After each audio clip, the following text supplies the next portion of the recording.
Hi guys, welcome to my first ever Tips Tuesday video. So I'm going to show you how to change a blade on a coping saw. So let's say this blade is really dull and you wanted to change it to this blade. So this is how to do it. But before we change the blade, I need to show you all the parts in the coping saw. Okay, so these are the parts of the coping saw.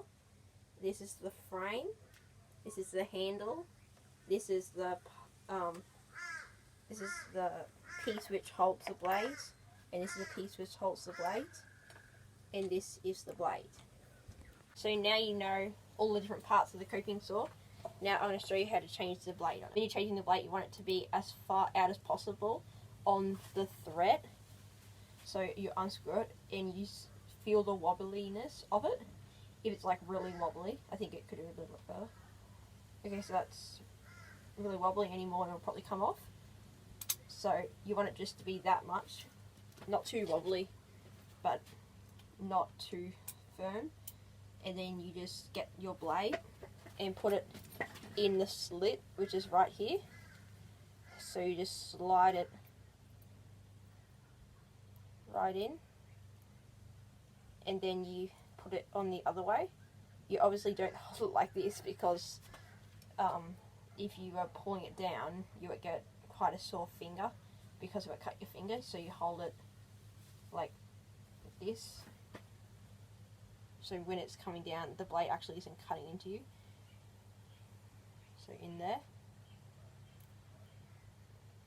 And then you pull this up and then push this down.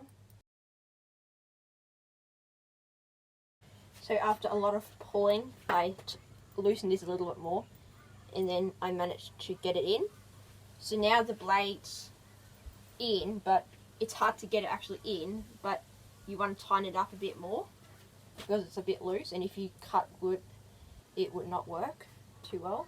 So you want the blade tightened up, so you hold this and you twist it, and when you're sawing with this,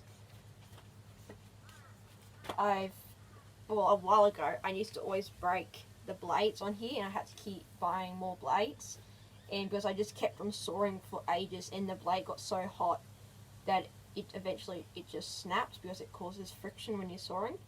So if you're sawing, saw for a little bit and then like a few minutes and then just let your blade cool down a bit more and then keep on sawing because you don't want it to snap.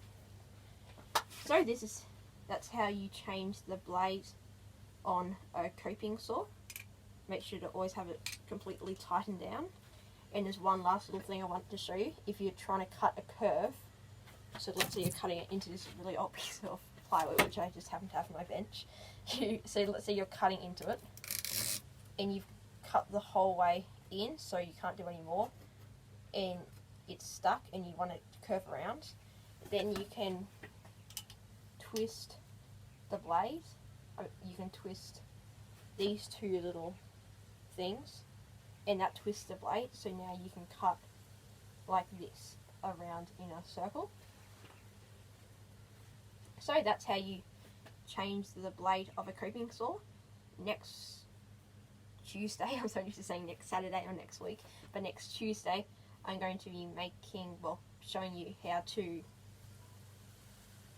change the belt pulleys on a lathe. So see you next week. And this Saturday I'll make a toothbrush holder.